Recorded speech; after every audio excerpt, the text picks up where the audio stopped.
Hello friends, मैं संजय आप सभी का स्वागत करता हूं आपके अपने channel Jupiter classes education academy में। तो दोस्तों, जैसा कि हम लोगों ने पिछले वीडियो में अप्रैल महीने के सारे इंपॉर्टेंट डेज और उनसे रिलेटेड जितने भी इंपॉर्टेंट फैक्ट से पढ़ लिए थे, अब हम लोग आज इस वीडियो में मई महीने के इंपॉर्टेंट डेज और उनसे रिलेटेड जो भी इंपॉर्टेंट फैक्ट जो कि हमारे एग्जाम में आ सकते हैं उनके बारे में हम लोग चर्चा करेंगे। ठीक है, तो आइए शुरू करते हैं। अच्छा, मैं आपको बता देता हूं कि इस वीडियो को ध्यान से देखिएगा, क्योंकि इससे रिलेटेड जितने भी कुछ इंपॉर्टेंट क्वेश्चन हैं जो कि मैं वीडियो के लास्ट में कराऊंगा, इसलिए आप लोग इसे अभी शुरू से ही देखते चलिएगा और हो सकेगा तो बिल्कुल याद करते चलिएगा।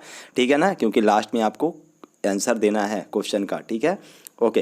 तो आइए शुरू करते हैं। 1 मई को विश्व मजदूर दिवस यानी कि वर्ल्ड लेबर डे मनाया जाता है। ओके, अंतर्राष्ट्रीय मजदूर दिवस मनाने की शुरुआत 1 मई 1886 से मानी जाती है, जब अमेरिका के मजदूर यूनियन ने काम करने का समय 8 घंटे से ज़्यादा ना रखने के लिए हड़ताल किया था। ठीक है, यानी कि लेबरों के अधिकार के लिए हम लोग इस दिन को सेलिब्रेट करते हैं। ठीक है, चलिए नेक्स्ट बात करते हैं। 1 मई को ही महाराष्ट्र दिवस और गुजरात स्थापना दिवस यानी कि 1 मई 1960 को महाराष्ट्र और गुजरात की स्थापना हुई थी।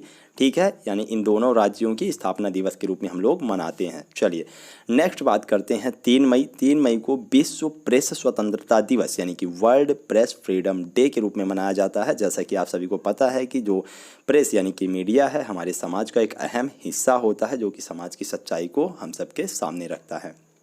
ठीक है, नेक्स्ट बात करते हैं। पहला मंगलवार यानी कि मई महीने का जो पहला मंगलवार होता है उस दिन हम लोग विश्व अस्थमा दिवस के रूप में मनाते हैं। है ना, अस्थमा कैसे होता है? जैसे वायु प्रदूषण के कारण हो सकता है, या बहुत से युवा लोग आजकल स्मोकिंग करते हैं, इन सब कारणों से भी अस्थमा होता है।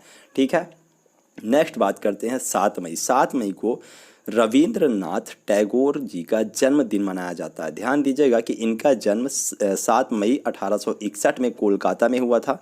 अब देखिए, यहाँ से बहुत इंपॉर्टेंट फैक्ट हैं जो कि हमारे एग्जाम में पूछे जाते हैं। वे एशिया के प्रथम नोबेल पुरस्कार सम्मानित व्यक्ति थे। ध्यान दीजिएगा कि वो एशिया के थे, ना कि विश्व के। क्लियर हुई बात? वे एशिया के प्रथम नोबेल प्राप्तकर्ता व्यक्ति थे। ओके, चलिए 1913 में गीतांजलि के लिए उन्हें नोबेल पुरस्कार दिया गया था। ठीक है, ओके। अब देखिए, वे एक मात्र ऐसे कवि थे जिन्होंने 2 रचनाएं यानी कि 2 देशों के राष्ट्रगान की रचनाएं की थी। कौन कौन से? एक तो भारत का राष्ट्रगान जनगण मन और बांग्लादेश का राष्ट्रगान अमार सोनार बांग्ला। ठीक है ना, किसने लिखी थी? रविंद्रनाथ टैगोर जी ने लिखी थी। इन्हें गुरुदेव के नाम से भी जानते हैं। ठीक है, नेक्स्ट बात करते हैं। 8 मई को विश्व रेड क्रॉस दिवस यानी कि वर्ल्ड रेड क्रॉस डे के रूप में मनाया जाता है। रेड क्रॉस की स्थापना 1863 में हेनरी ड्यूनेंट ने जेनेवा स्विट्जरलैंड में की थी। आपको यहाँ से क्या याद करना है कि इसकी स्थापना किस सन में हुई थी और इसका मुख्यालय कहाँ है? तो 1863 में हुई थी और जेनेवा स्विट्जरलैंड में इसका मुख्यालय। क्लियर हुआ? चलिए नेक्स्ट बात करते हैं। 8 मई को विश्व थैलीसीमिया दिवस मनाया जाता है, यानी कि वर्ल्ड थैलीसीमिया डे। अब देखिए कि थैलीसीमिया एक स्थायी रक्त विकार है और यह एक आनुवांशिक विकार होता है, यानी कि यह माता पिता से मिला हुआ रोग होता है। ठीक है ना, और इसमें होता क्या है कि जो हमारी लाल रक्त कणिकाएं होती हैं यह पर्याप्त हीमोग्लोबिन नहीं बना पाती हैं। ठीक है, चलिए नेक्स्ट बात करते हैं। मई का जो दूसरा रविवार होता है तो इसमें हम लोग मदर डे के रूप में हम लोग इस दिन को सेलिब्रेट करते हैं।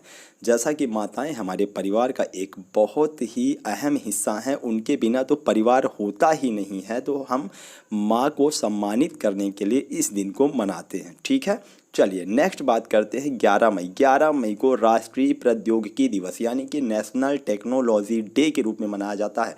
ध्यान दीजिएगा, यह बहुत ही इंपॉर्टेंट क्वेश्चन है। एग्जाम में हमेशा यहाँ से क्वेश्चन देखा गया है और शायद देखा भी जाएगा आगे भी। ठीक है, अब आपको यहाँ से जो इंपॉर्टेंट फैक्ट निकलते हैं इनको देखिएगा कि पोखरण में पहला परमाणु परीक्षण मई 1974 में इस्माइलिंग बुद्धा के नाम से किया गया था।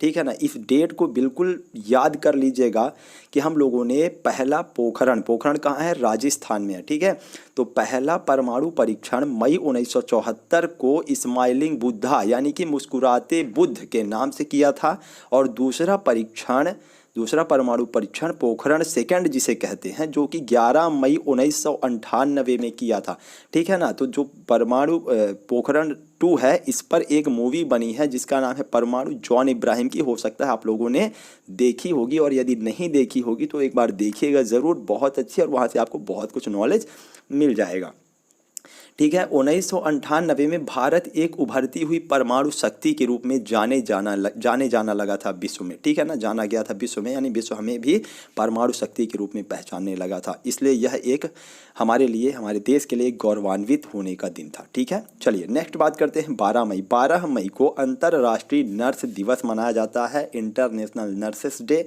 फ्लोरेंस नाइटिंगेल की याद में इस दिन को मनाया जाता है, शायद इनका जन्मदिन है, इसलिए मतलब इनका जन्मदिन होता है इस दिन को, इसलिए मनाया जाता है। ओके, चलिए नेक्स्ट बात करते हैं 15 मई। 15 मई को अंतर्राष्ट्रीय परिवार दिवस यानी कि इंटरनेशनल फैमिली डे के रूप में मनाते हैं हम लोग। जैसा कि परिवार में हमारे दादा दादी, जो भी बुजुर्ग लोग होते हैं, पेरेंट्स होते हैं, इनके साथ हमें समय बिताना चाहिए इस दिन को, इसलिए सेलिब्रेट किया जाता है परिवार का महत्व बताने के लिए, ठीक है ना। नेक्स्ट बात करते हैं हम लोग 17 मई। 17 मई को विश्व दूर संचार दिवस यानी कि वर्ल्ड इंफॉर्मेशन सोसाइटी डे के रूप में मनाया जाता है। इस दिन का मुख्य उद्देश्य इंटरनेट और नई प्रौद्योगिकियों द्वारा लाया गया सामाजिक परिवर्तन में वैश्विक जागरूकता को बढ़ाने के लिए है ना, बढ़ाने के लिए है। ओके, चलिए नेक्स्ट बात करते हैं 17 मई। 17 मई को विश्व उच्च रक्तचाप दिवस यानी कि वर्ल्ड हाइपरटेंशन डे के रूप में मनाया जाता है, ठीक है। नेक्स्ट बात करते हैं 18 मई। 18 मई को अंतर्राष्ट्रीय संग्रहालय दिवस यानी कि इंटरनेशनल म्यूजियम डे मनाया जाता है। आप लोगों ने एक मूवी देखी होगी जिसमें संजय दत्त, शायद मुन्ना भाई या लगे रहो मुन्ना भाई, मुझे ठीक से उसका नाम नहीं याद आ रहा है, पर उसमें संजय दत्त एक संग्रहालय में जाते हैं और 3-4 दिनों तक लगातार महात्मा गांधी जी की बुक पढ़ते हैं, ठीक है। तो वही संग्रहालय, एक्चुअली में देखिए संग्रहालय क्या होता है कि संग्रहालय में हमारे पूर्वजों की अनमोल यादों को सजो कर रखा जाता है, ठीक है। लोग तो चले जाते हैं लेकिन उनकी यादें हमेशा बनी रहती हैं। यादें भी कई तरह से सजो कर रखी जाती हैं। हमारे पूर्वजों ने अपनी यादों को सुंदर तरीके से सजो कर रखा, जिससे कि हम उनके बारे में जान सकें, ठीक है।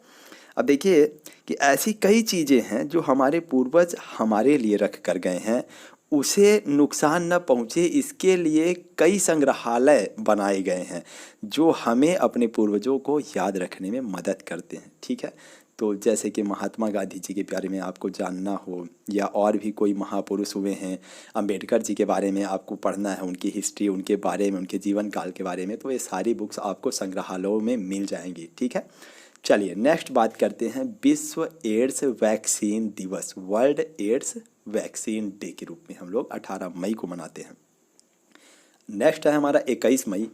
इसे हम लोग आतंकवादी विरोधी दिवस यानी कि एंटी टेररिज्म डे के रूप में मनाते हैं। ध्यान दीजिएगा कि 21 मई को आतंकवादी विरोधी दिवस मनाया जाता है।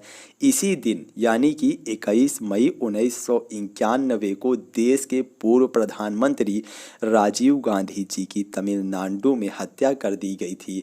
एक्चुअली में वो गए हुए थे शायद अपने चुनाव प्रचार प्रसार में, तो वहाँ पे काफ़ी लोग उनके स्वागत में आए हुए थे। तो कुछ आतंकवादी संगठनों ने उसी भीड़ का फ़ायदा उठाते हुए वहाँ पे शायद बम विस्फोट कर दिया था और वहाँ उनकी मृत्यु हो गई थी। तो तभी से हम लोग आतंकवादी विरोधी दिवस को, इस दिन को मनाने लगे हैं, ठीक है। चलिए नेक्स्ट बात करते हैं 22 मई। 22 मई को विश्व जैविक विविधता दिवस यानी कि international day for biological diversity के रूप में मनाते हैं। नेक्स्ट है हमारा 27 मई। 27 मई पंडित जवाहरलाल नेहरू जी की पुण्यतिथि होती है, ठीक है। इनका जन्म 14 नवंबर 1889 में हुआ था। देश के पहले प्रधानमंत्री थे, सब आपको पता है ना। इनका निधन जो हुआ था 27 मई 1964 को हुआ था, ठीक है। चलिए नेक्स्ट बात करते हैं 30 मई। 30 मई को हिंदी पत्रकारिता दिवस यानी कि हिंदी जर्नलिज्म डे के रूप में सेलिब्रेट किया जाता है। और इस महीने का लास्ट जो कि 31 मई, और बहुत इंपॉर्टेंट है, काफ़ी बार ये भी क्वेश्चन एग्जाम में देखा गया है। विश्व तंबाकू रोधी दिवस यानी कि वर्ल्ड नो तंबाकू डे। अब देखिए इससे नुकसान क्या होता है, नुकसान तो लोगों को पता होते हैं लेकिन फिर भी पता नहीं क्यों लोग यूज़ करते हैं। मैं आज तक इस चीज़ को नहीं समझ पाया हूँ कि कैंसर, फेफड़ों और मुंह का कैंसर होता है जो लोग तंबाकू का यूज़ करते हैं, और दिल की बीमारी हो जाती है, आँखों से कम दिखाई देना स्टार्ट हो जाता है, और मुंह से तो स्मेल तो आती ही रहती है ना। फेफड़े भी ख़राब हो जाते हैं, बहुत सारी प्रॉब्लम होती है लेकिन फिर भी लोग यूज़ करते हैं। खैर उम्मीद करता हूँ कि जो लोग मेरा वीडियो देख रहे होंगे वो लोग यूज़ नहीं करते होंगे। चलिए, तो आज हम लोग बात करने वाले हैं अब अपने जो भी एग्ज़ाम में हमारे यहाँ से कैसे क्वेश्चन बनते हैं इसके बारे में हम लोग बात करेंगे। तो शुरू हो जाइए, मतलब एकदम रेडी हो जाइए, तैयार हो जाइए आप लोग जवाब देने के लिए, और मैं थोड़ा सा टाइम दूंगा कि आप लोग कमेंट में जवाब दें, ठीक है। तो हमारा पहला क्वेश्चन है कि मई के पहले मंगलवार को कौन सा दिन मनाया जाता है। तो आप लोग प्लीज़ कमेंट में आंसर दें यदि आप लोग देख पा रहे हों और याद हो आपको तो, ठीक है। तो मई के पहले मंगलवार को कौन सा दिन मनाया जाता है। तो आप लोग, चलिए ठीक है, तो मैं बता रहा हूँ।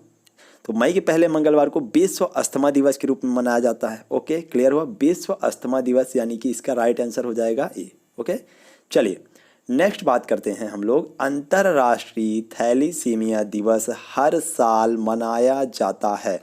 आप लोग बताइए कब मनाया जाता है अंतर्राष्ट्रीय थैलीसीमिया दिवस, हर साल किस डेट को मनाया जाता है। मैंने वीडियो में बताया हुआ है आपको पहले ही, ठीक है। तो कब मनाया जाता है, 8 मई को मनाया जाता है, ठीक है ना। चलिए नेक्स्ट बात करते हैं, तंबाकू निषेध दिवस कब मनाया जाता है। तो बिल्कुल मैंने अभी अभी बता दिया, तो आप लोगों को ये तो आना ही चाहिए आंसर, ठीक है। तो कब मनाया जाता है, 31 मई को मनाया जाता है, ठीक है। चलिए नेक्स्ट बात करते हैं, मई के दूसरे रविवार को किसके रूप में मनाया जाता है। तो आप लोग आंसर दीजिए, किसके रूप में मनाया जाता है। मई का जो दूसरा रविवार होता है यानी कि सेकेंड संडे जो होता है, किस रूप में मनाया जाता है, मैंने बताया था। तो क्या होता है इसका आंसर, मदर्स डे, यानी कि मातृ दिवस के रूप में मनाया जाता है, ठीक है।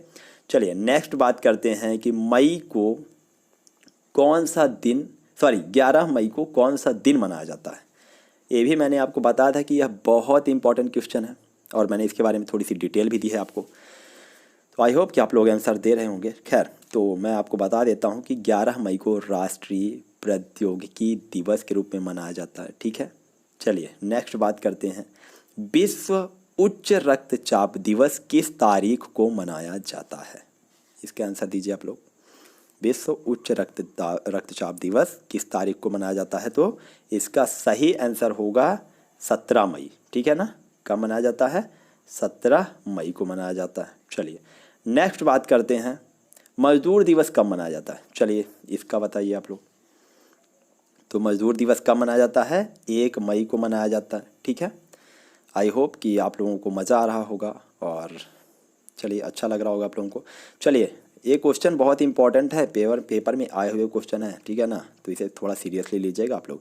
रविंद्रनाथ टैगोर जी को नोबेल पुरस्कार किस सन में मिला था। चलिए ये आंसर दीजिए आप लोग। देखिए कभी कभी एग्ज़ाम में हमें बिल्कुल ऐसे ही सटीक एक साल के अंतराल में ऑब्जेक्टिव दे देता है और हम कंफ्यूज हो जाते हैं, ठीक है। तो हमें बिल्कुल एग्जैक्ट याद होना चाहिए। तो कब मिला था, 1913 में इसका राइट आंसर है कि 1913 में इन्हें नोबेल पुरस्कार मिला था, ठीक है ना। चलिए नेक्स्ट बात करते हैं कि पोखरण में पहला परमाणु परीक्षण कब किया गया था। ध्यान दीजिएगा, मैंने बोला था पोखरण परमाणु परीक्षण कितने किए गए हैं, 2 किया गया है, एक पहला और एक दूसरा। तो पहला वाला कब किया गया था, तो पहला किया गया था 1974 में किया गया था, ठीक है ना, जिसे हम लोग मुस्कुराते हुए बुद्धा यानी स्माइलिंग बुद्धा के नाम से जानते हैं, ठीक है।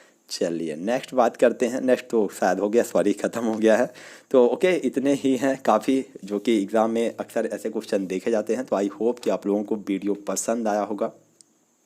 सो प्लीज़, बहुत मेहनत लगती है यार डाटा इकट्ठा करने में, वीडियो बनाने में। तो यदि आप लोगों को थोड़ा भी ऐसा लगा हो कि हाँ वीडियो हमारे काम का था या आपके किसी दोस्त के काम आ सकता है, तो प्लीज़ शेयर कर दीजिएगा। मैं आप लोगों से ऐसी उम्मीद करता हूँ कि आप लोग ज़रूर शेयर करेंगे। और हाँ, कुछ लोग कहते हैं कि मैं शायद बहुत तेज़ बोलता हूँ, तो यदि आप लोगों को ऐसा कुछ लगता है कि मैं बहुत जल्दी बोलता हूँ, तो आप लोग मुझे कमेंट कीजिएगा, तो मैं थोड़ी सी अपनी स्पीड कम करूँगा। और अगर कोई प्रॉब्लम नहीं है तो मैं ऐसे ही मेंटेन रखूँगा, ठीक है ना। तो आई होप वीडियो आपको पसंद आया होगा और मैं कोशिश करूँगा जल्द ही नेक्स्ट वीडियो लाने की। तो वीडियो देखने के लिए थैंक यू, मिलते हैं अगले वीडियो में। ओके।